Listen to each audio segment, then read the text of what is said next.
Hello friends, let's continue our amazing adventure through the Great Controversy.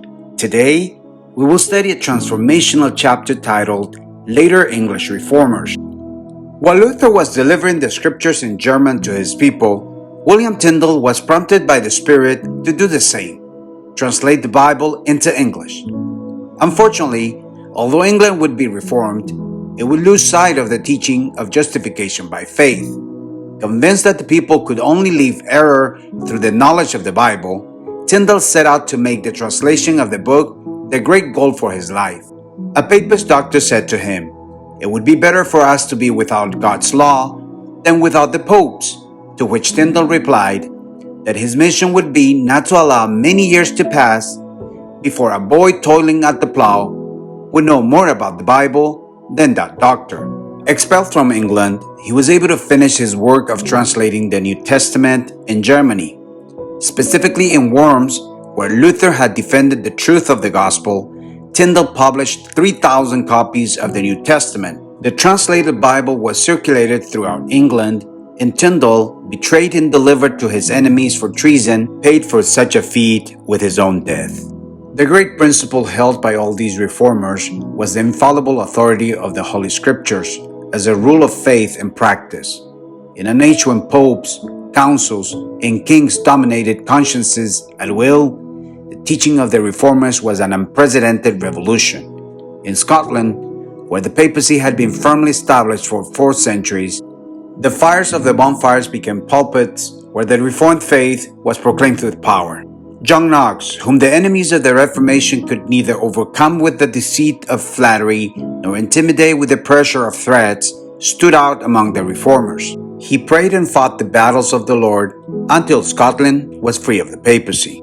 In England, the Protestantism was adopted as the national religion. The Pope was rejected, but the monarch was enthroned as the head of the church. Some Catholic doctrines were suppressed, but many forms of worship were retained.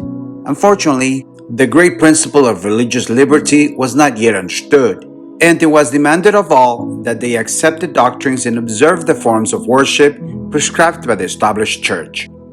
English prisons were again filled with those who, for being faithful to conscience, were persecuted and deprived of their freedom. From one of those cells, John Bunyan wrote The Pilgrim's Journey as an allegory of the believer's journey to the heavenly homeland.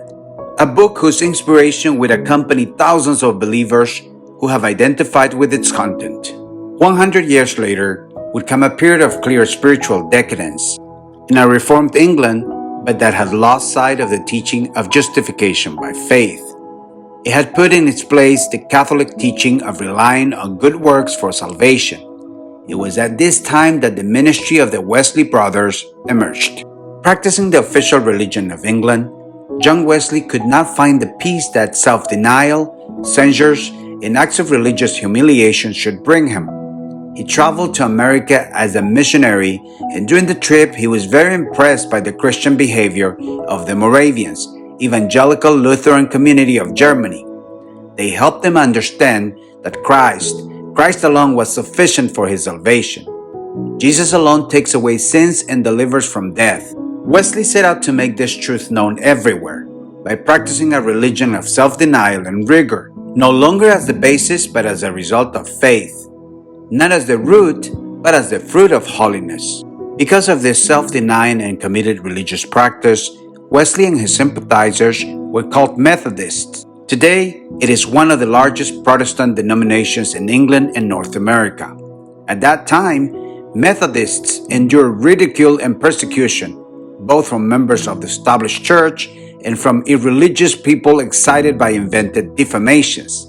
A systemic persecution was organized against people whose only fault was that they sought to turn sinners from the path of perdition and lead them to the path of holiness.